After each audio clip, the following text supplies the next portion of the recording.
എല്ലാവർക്കും എൻ്റെ വിനീതമായ നമസ്കാരം. അപ്പം ഇന്ന് നമ്മൾ 38-ാമത്തെ അധ്യായം തന്നെ തുടരുന്നു, ദ സീക്രട്ട് ഓഫ് റിനൗൺസിയേഷൻ. അപ്പം ഈ ത്യജിക്കുന്നതിലുള്ള രഹസ്യം എന്തുവാ, എന്തോതിനെ ത്യജിക്കണം, എങ്ങനെ ത്യജിക്കണം, എപ്പം ത്യജിക്കണം. ഈ ത്യാഗം എന്ന് പറയുന്നു. ത്യാഗം എന്ന് വെച്ചാൽ എന്തുവാ, എന്തോതിനെ ത്യാഗം ചെയ്താൽ നമുക്ക് മനസ്സമാധാനം കിട്ടും എന്നുള്ളതൊക്കെയാണ് ഇതിനകത്ത് നമ്മൾ ചർച്ച ചെയ്യുന്ന വിഷയം. ഓക്കെ, അപ്പം ഒടുക്ക നമ്മൾ എന്തുവാ എവിടെ വെച്ചാൽ തീർത്തേ? അതായത് ശിക്കിദ്വജ എന്നുള്ള രാജാവ് കാട്ടിൽ പോയി ഇരുന്നു, തപസ് ചെയ്യുന്നു. എന്നിട്ടും സമാധാനമില്ല. ഒന്നും കഴിക്കാതെ മെലിഞ്ഞ് വന്നപ്പം ദേഹാരോഗ്യമൊക്കെ കുറഞ്ഞപ്പം അവിടെ ഭാര്യയ്ക്ക് സഹിച്ചില്ല. അവർക്ക് അവിടെ ഇരുന്നുകൊണ്ട് കാണാൻ പറ്റി. അപ്പോൾ അവർ ഒരു മുനിയുടെ വേഷത്തിൽ വന്ന് ചോദിക്കുന്നു എങ്ങനെ ഉണ്ടായിരുന്നു എന്നൊക്കെ. അപ്പോഴാണ് ഇദ്ദേഹം പറയുന്നത്, എനിക്ക് ഒരു രക്ഷയില്ല, എനിക്ക് എല്ലാം കളഞ്ഞിട്ടും എനിക്ക് ഒരു മനസ്സമാധാനമില്ല എന്ന് പറയുന്നു. അപ്പോഴാണ് അങ്ങനെ പറഞ്ഞപ്പോഴാണ്, ശരി, നീ എല്ലാം ത്യജിച്ച് കളഞ്ഞാൽ മാത്രമേ നിനക്ക് സമാധാനം കിട്ടത്തുള്ളൂ എന്ന് പറഞ്ഞിട്ട് വേറെ ഒന്നും മിണ്ടിയില്ല. ആ സേജ് അങ്ങ് പോയി. പിന്നെ ഇദ്ദേഹം ഇങ്ങനെ ആലോചിച്ച് ഇരിക്കുമായിരുന്നു. അപ്പം സഹി കെട്ടു. അപ്പോൾ അദ്ദേഹം വിചാരിച്ചു, ഞാൻ മരിക്കുന്നതായിരിക്കും നല്ലത്. എനിക്ക് എന്ത് ചെയ്തിട്ട് എനിക്ക് മനസ്സമാധാനം കിട്ടുന്നില്ല എന്ന് പറഞ്ഞാൽ പിന്നെ ഞാൻ എന്ത് ചെയ്യണം എന്ന്. അപ്പം അദ്ദേഹം ഒരു ചിത ഉണ്ടാക്കി. കുറച്ച് അവിടുത്തെ കാട്ടിലുള്ള ചുള്ളിയും വിറകും എല്ലാം പെറുക്കിക്കൊണ്ട് വന്ന് തീ വെച്ചു. ചിത മൂട്ടി ചിതയിൽ വീണ് മരിക്കാനാണ് അദ്ദേഹം തയ്യാറായിരുന്നത്. അപ്പം ആദ്യം തനിക്കൊരു കൂര വേണമെന്ന് പറഞ്ഞ ഒരു ചെറിയ കുടിലുണ്ടാക്കിയില്ല, ആ കുടിലിനെ വലിച്ചു പറിച്ച് ആ തീയിലിട്ടു. കയ്യിലുള്ള കമണ്ടലത്തിനെ എറിഞ്ഞു തീക്കകത്ത്. വേണ്ട, എനിക്കൊന്നും വേണ്ട. പിന്നെ ഒരു മാൻ തോൽ വെച്ചിരുന്നു, അതിൻ്റെ പുറത്തിരുന്ന് മെഡിറ്റേറ്റ് ചെയ്യാനായിട്ട് ആ മാൻ തോലിനെ എടുത്ത് തീയിലിട്ടു. ഒടുക്കം ഒരു ലോയിൻ ക്ലോത്ത്, ഒരു അരക്കെട്ടുണ്ടായിരുന്നു, അതിനെയും വലിച്ചെറിച്ച് തീയിലിട്ടു. അദ്ദേഹം ഒടുക്കം തീയിലോട്ട് ചാടാനായിട്ട് റെഡിയായി. അപ്പോഴത്തേക്ക് ആ സേജ് കുംഭ വന്നു. സേജ് കുംഭ എന്ന് പറയുന്നത് ഇദ്ദേഹത്തിൻ്റെ വൈഫാണ്. പക്ഷേ ഒരു മുനിയുടെ വേഷത്തിൽ വന്നു. അപ്പോൾ മുനി ചോദിച്ചു, നിർത്ത്, അപ്പം നീ മരിക്കാൻ തീരുമാനിച്ചില്ല? ഈ മരിക്കുന്നത് നിനക്ക് മനസ്സമാധാനം കിട്ടാനൊരു വഴിയാണോ? Is death a way to peace of mind? അപ്പം നീ മരിക്കുന്നതുകൊണ്ട് നിനക്ക് പീസ് ഓഫ് മൈൻഡ് കിട്ടുമോ? ഇത്രയും നാൾ മനസ്സമാധാനമില്ല എന്ന് പറഞ്ഞാണ് ഓരോന്നായിട്ട് നീ ത്യജിച്ചുകൊണ്ട് വന്നത്, സത്യം തന്നെ. പക്ഷേ നീ ഇപ്പം മരിക്കാൻ പോന്നു, അതെന്തൊരു പ്ലാനാ? ഇപ്പം നിനക്കും അറിയാം, എനിക്കും അറിയാം, നമ്മുടെ ദേഹത്ത് 72 കോടി നാഡികൾ ഓടുന്നുണ്ട്, അവയവങ്ങളെല്ലാം ഉണ്ട്, 5 ലേയേഴ്സ് ഉണ്ട്. അതൊക്കെ നിനക്കറിയാം, എനിക്കും അറിയാം. ഇപ്പം ഈ നമ്മുടെ ബോഡി എന്ന് പറയുന്നത്, ഇപ്പം ഈ നിൻ്റെ ദേഹം എന്ന് പറയുന്നത് നിൻ്റെ സ്വന്തമല്ല. അത് ഒരു സ്പേമിൻ്റെയും ഒരു ബിന്ദുവിൻ്റെയും ഒരു മുട്ടയുടെയും യൂണിയനിൽ ഉണ്ടായതാണ് ദേഹം. അത് അപ്പം നിൻ്റെ എന്ന് പറയാൻ നിനക്ക് എന്തോ ഉണ്ട്? ഇപ്പം 5 സെൻസ് ഓർഗൻസ് ഉണ്ട്, കണ്ണ്, കാത്, മൂക്കൊക്കെ. അത് നിൻ്റെയല്ല, ഈ ബോഡിയും നിൻ്റെയല്ല. അപ്പം ബോഡിയിലുള്ള പഞ്ചേന്ദ്രിയങ്ങളും നിനക്ക് സ്വന്തമല്ല. ഓരോ പഞ്ചേന്ദ്രിയത്തിലും ഒരു ദേവത ഇരുന്നാണ് അതിനെ വർക്ക് ചെയ്യിപ്പിക്കുന്നത്. ഓക്കെ, അപ്പം അത് നിൻ്റെയല്ല. പിന്നെ നീ ഇങ്ങനെ നിൻ്റെ അമ്മയുടെ വയറ്റിൽ നിന്ന് വളരുമ്പം ദൈവമാണ്, ഒരു ആത്മായാണ് അതിനകത്ത് വന്ന് കയറുന്നത്. അതാണ് സെൽഫ്, അതാണ് ജീവാത്മാ. അപ്പം ആ ആത്മായും നിൻ്റെ അല്ല, അത് വേറെയാ, വെളിയിൽ നിന്നാണ് വരുന്നത്. പിന്നെ ഈ ദേഹം എന്ന് പറയുന്നത് വളരുന്നത് എങ്ങനെ വളരുന്നു? ഫുഡ് കഴിച്ചാണ് വളരുന്നത്. ആ ഫുഡ് എവിടെ നിന്ന് കിട്ടുന്നു? ഭൂമിയിൽ നിന്ന് കിട്ടുന്നു. അപ്പം ഭൂമിയിൽ നിന്ന് കിട്ടുന്ന വസ്തുക്കളെ വെച്ച് നമ്മൾ ദേഹത്തിനെ വളർക്കുന്നു. അപ്പം ദേഹം മരിക്കുമ്പം അതിനെ ഭൂമിക്ക് തന്നെ തിരിച്ചു കൊടുക്കണം. അതിലും നിൻ്റെ പങ്കൊന്നുമില്ല, നിൻ്റെ സ്വന്തമെന്ന് പറയാനൊന്നുമില്ല. അതുമാത്രമല്ല, ഈ ഭൂമി എന്ന് പറയുന്നത് വെള്ളത്തിൽ നിന്ന് വന്നത്, വെള്ളമെന്ന് പറയുന്നത് തീയിൽ നിന്ന് വന്നത്, തീ എന്ന് പറയുന്നത് വായുവിൽ നിന്ന് വന്നത്, വായു ആകാശത്തു നിന്ന് വന്നു. അപ്പം ഈ പഞ്ചഭൂതങ്ങളും നിനക്ക് സ്വന്തമല്ല, നീ ഉണ്ടാക്കിക്കൊണ്ട് വന്നതൊന്നുമല്ല. അപ്പം ഈ ലോകത്ത് നോക്കിയാൽ നിൻ്റേന്ന് പറയാൻ ഒന്നുമേ ഇല്ല. പിന്നെ നീ എന്തോനെയാണ് നീ കളയാൻ പോന്നെ? അപ്പം ഈ അങ്ങനെ ഈ മുനി ചോദിച്ചു, ആരാ? ഈ കുംഭമുനി ചോദിച്ചു. അപ്പം രാജായ്ക്ക് ഒരു നല്ല ക്ലാരിറ്റി ഇല്ല, അദ്ദേഹത്തിന് എന്ത് പറയണമെന്ന് അറിഞ്ഞൂടാ. വേറൊരു കാര്യമുണ്ട്, അദ്ദേഹത്തിന് ഒരു ഗുരുവില്ല.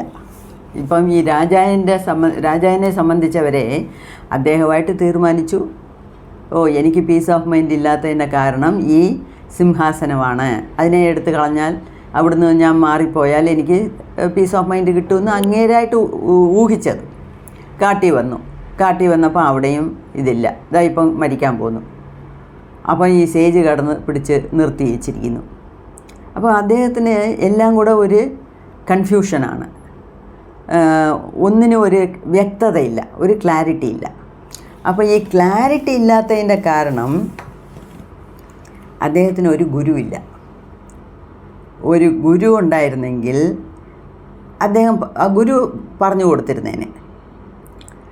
ഗുരുവില്ല, ഗുരുവിൻ്റെ അനുഗ്രഹമില്ല. ഗുരുവിൻ്റെ അനുഗ്രഹം ഇല്ലാത്തതുകൊണ്ട് കുണ്ടലിനി ശക്തിയുടെ അനുഗ്രഹമില്ല. ഇദ്ദേഹം തന്നെ എല്ലാം സ്വയം തീരുമാനിക്കുക, സ്വയം ചെയ്യുക. അപ്പം ആ മുനി പറയുവാണ്, നീ വിടേണ്ടിയത്, നീ കളയേണ്ടിയത് ഈ ദേഹത്തിനെ അല്ല. എന്താണെന്ന് വെച്ചാൽ ഈ ദേഹം നിന്നെ സഹായിക്കുന്നുണ്ട്. ഈ മനുഷ്യദേഹം ഇല്ലാതെ നിനക്ക് സെൽഫ് റിയലൈസേഷൻ നടക്കാൻ പോകുന്നില്ല. നിനക്ക് നിന്നെ തന്നെ അറിയണമെങ്കിൽ നിനക്ക് ഈ ദേഹം വേണം. അതുകൊണ്ടാണ് ദേഹത്തിനെ സൂക്ഷിച്ച് കാത്ത് വളർത്ത് കൊണ്ടുവരണമെന്ന് പറയുന്നത്. ദേഹമില്ലെങ്കിൽ നമുക്കൊന്നും ചെയ്യാനൊക്കത്തില്ല. അപ്പം അങ്ങനത്തെ നിന്നെ സഹായിക്കാനാണ് ആ ദേഹം വന്നിരിക്കുന്നത്. അങ്ങനെയുള്ളപ്പോൾ അതിനെ കൊല്ലുന്ന എന്തിന്? നീ ത്യജിക്കേണ്ടിയത്, നീ വിടേണ്ടിയത് ഞാൻ എൻ്റെ എന്നുള്ള മായ നിന്നെ മൂടിപ്പൊതച്ച് കിടപ്പുണ്ട്. അതിനെയാണ് നീ ത്യജിക്കേണ്ടിയത് എന്ന് ഈ സേജ് പറഞ്ഞു കൊടുത്തു. അപ്പം ഇദ്ദേഹത്തിന് പറഞ്ഞത്, ആ മുനി പറഞ്ഞത്, ഞാൻ ചെയ്തു എൻ്റെയാണ് എന്നുള്ള ഒരു ഈഗോ, അഹം എന്നുള്ളതിനെ മാറ്റി നീ സോഹം എന്ന് നീ വിചാരിയിര്. ഞാനാണ് അവനാണ് ഞാൻ, സോഹം ഹംസ, അങ്ങനെ വിചാരിയിര്. ഈ ഭൂമിയിലുള്ളതെല്ലാം, നീ കാണുന്നതെല്ലാം ആ കുണ്ടലിനി ശക്തിയുടെ, ആ മഹാമായയുടെ വിളയാട്ടാണ്, കളിയാണെന്ന് നീ വിചാരിയിര്. മനസ്സിലാക്ക്, ഈ പ്രപഞ്ചം മൊത്തം വ്യാപിച്ച് കിടക്കുന്നത് ആ കുണ്ടലിനി ശക്തിയാണ്, ആ ചിത് ശക്തിയാണ്. പിന്നെ അങ്ങനെയുള്ളപ്പം ഇത് ഒന്നുമേ നിനക്ക് സ്വന്തമല്ല. പിന്നെ നീ എന്തോതിനെയാണ് നീ കളയാൻ പോന്നെ? അങ്ങനെ ആലോചിച്ച് നോക്ക്. അപ്പം ഈ പ്രയാസങ്ങളെല്ലാം ആർക്കാ? അതായത് ഈ ലോകമേ ഒരു മായയാണ്, ഈ ലോകമേ ഈ ചിത്ശക്തിയുടെ കളിയാണ് എന്ന് മനസ്സിലാക്കാത്തവനാണ് ഈ പ്രയാസം. ഇപ്പം എന്നെ സംബന്ധിച്ചവരെ എനിക്കൊരു ഗുരുനാഥനുണ്ട്. ആ ഗുരുനാഥൻ്റെ കാലടിയിലാണ് ഞാൻ എന്നെ സമർപ്പിച്ചിരിക്കുന്നത്. അപ്പം അതിനു മേലെ എനിക്കൊന്നും അറിയേണ്ട കാര്യമില്ല. ഈ ലോകം തന്നെ സത്യമാണോ കള്ളമാണോ ഏതൊന്നും എനിക്കറിയേണ്ട കാര്യമില്ല. എൻ്റെ കാര്യങ്ങളെല്ലാം നോക്കാൻ എനിക്ക് ഗുരുനാഥനുണ്ട്. അപ്പം ആര് അവനോനെ മനസ്സിലാക്കിയെടുത്തോ അവന് ഈ ലോകത്ത് കാണുന്നതെല്ലാം നല്ലതാണ്, സന്തോഷകരമുള്ളതാണ്. ഇപ്പം ആളുകൾ പറഞ്ഞിട്ട് വെച്ചിട്ടുണ്ട്, ഒരു ആൺകൊച്ചില്ലാത്തവന് മരിക്കുമ്പം അവന് മുക്തി കിട്ടത്തില്ല എന്ന് പറഞ്ഞിട്ടുണ്ട്. എന്താണെന്ന് വെച്ചാൽ നമ്മുടെ ഹിന്ദു ധർമ്മപ്പടി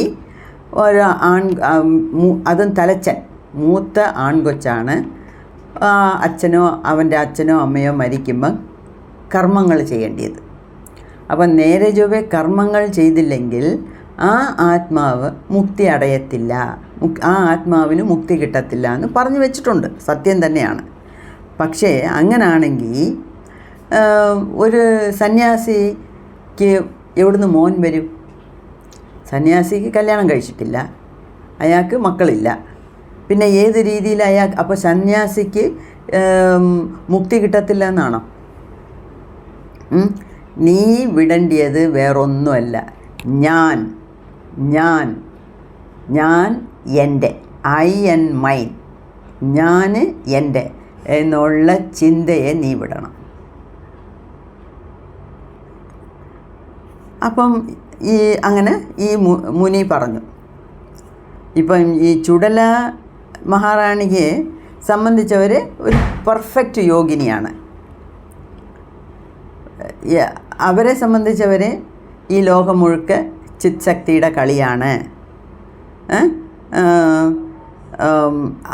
ഓരോ അനക്കത്തിലും ഓരോ മൂവ്മെൻറ്റിലും ഈ ചിത്ശക്തിയുടെ വൈബ്രേഷനാണ് അവർക്ക് മനസ്സിലാവുന്നത്. അപ്പോൾ അവർക്ക് എപ്പോഴും അവരുടെ കണ്ണിൻ്റെ മുമ്പിൽ ശിവൻ പ്രത്യക്ഷപ്പെട്ടുകൊണ്ടിരിക്കും. എല്ലാത്തിലും അവർ ശിവനെയാണ് കാണുന്നത്. അങ്ങനെയുള്ള ഒരു യോഗിനിക്ക് ഇതൊന്നും ഈ റിനൗൺസിയേഷനെ ഒന്നും ചെയ്യേണ്ട കാര്യമേ ഇല്ല. എന്നുവെച്ചാൽ ഞാനല്ല ഒന്നുമേ, എല്ലാമേ ആ ഒരു ശക്തിയാണ് ചെയ്യുന്നത്. അപ്പോൾ എൻ്റെ എന്തെങ്കിലും ഉണ്ടെങ്കിലല്ലേ ഞാൻ അതിനെ ത്യജിക്കാനൊക്കത്തുള്ളൂ. എനിക്കൊന്നും ഒന്നുമില്ലല്ലോ. ഞാൻ ആര്? ഞാനൊന്നും വരുമ്പോൾ ഒന്നും കൊണ്ടുപോകുന്നില്ല, പോകുമ്പം കൊണ്ടുപോകാനൊന്നും പോകുന്നില്ല. പിന്നെ ഞാൻ എന്തോനെയാണ് ഞാൻ കളയേണ്ടിയേ എന്നുള്ള ചോദ്യത്തിൻ്റെ അർത്ഥം അവർക്ക് 100% മനസ്സിലായിട്ടുണ്ട്. പക്ഷേ അത് ഈ രാജായ്ക്ക് മനസ്സിലായിട്ട്. അപ്പം ഓഹോ, ഇപ്പം മുനി പറയെ രാജായ്ക്ക് മനസ്സിലായി. അദ്ദേഹം വെളിയിലുള്ള കാര്യങ്ങളെല്ലാം വിട്ടു. വെളിയിലുള്ള സകല കാര്യങ്ങളെയും മറന്നു. ഉള്ളിലോട്ട് നോക്കാൻ തുടങ്ങി. ഉള്ളിലോട്ട് നോക്കി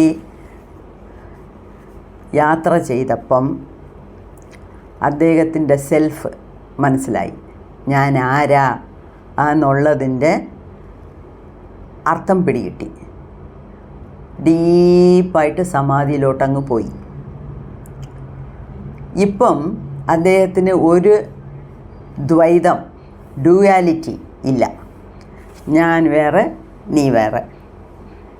ഇത് എൻ്റെ കൊച്ച്, അത് വേറെ കൊച്ച്. ഇത് എൻ്റെ വീട്, അത് മറ്റവരുടെ വീട്. അങ്ങനെ യാതൊരു ഡ്യുവാലിറ്റിയും ഇല്ല. സോ അങ്ങനെ അദ്ദേഹം ഉള്ളിൽ വിചാരിച്ചപ്പം ആ സെൻസ് ഓഫ് ഡിഫറൻസിയേഷൻ ഇല്ല, ഈഗോ ഇല്ല, ഞാൻ എൻ്റെ എന്നുള്ള വിചാരമില്ല. ഇത് മാറിയപ്പം തന്നെ അദ്ദേഹത്തിന് ഭയങ്കര ഒരു സമാധാനം കിട്ടി. അങ്ങനത്തെ സമാധാനത്തിലാണ് അദ്ദേഹം സമാധി വരെ പോയത്. അദ്ദേഹത്തിൻ്റെ ഐഡിയാസ് എല്ലാം മാറി. ഇപ്പോഴാണ് ഒരു ക്ലാരിറ്റി കിട്ടിയത്. അപ്പം ഈ റിനൻസിയേഷൻ്റെ സീക്രട്ട് എന്തുവാ? നമ്മുടെ കയ്യിൽ ഒന്നുമില്ല, നമ്മൾ ഒന്നും കൊണ്ടുവന്നില്ല, ഒന്നും കൊണ്ടുപോകാൻ പോകുന്നില്ല. പിന്നെ ഇടയ്ക്ക് കിട്ടിയതിനെല്ലാം ഇടയ്ക്ക് തന്നെ വെച്ച് പോട്ടെ. അപ്പം എൻ്റേന്ന് പറഞ്ഞ് എടുത്ത് കളയാൻ ഒന്നുമില്ല. അങ്ങനെ മനസ്സിലാക്കിയപ്പോഴത്തേക്ക് അദ്ദേഹത്തിൻ്റെ മനസ്സ് മാറി, ഭയങ്കര ഒരു സമാധാനം കിട്ടി. അദ്ദേഹം തിരിച്ച് അദ്ദേഹത്തിൻ്റെ രാജ്യത്തിനെ നോക്കി നടക്കാൻ തുടങ്ങി. അപ്പം അടുത്ത ചോദ്യം,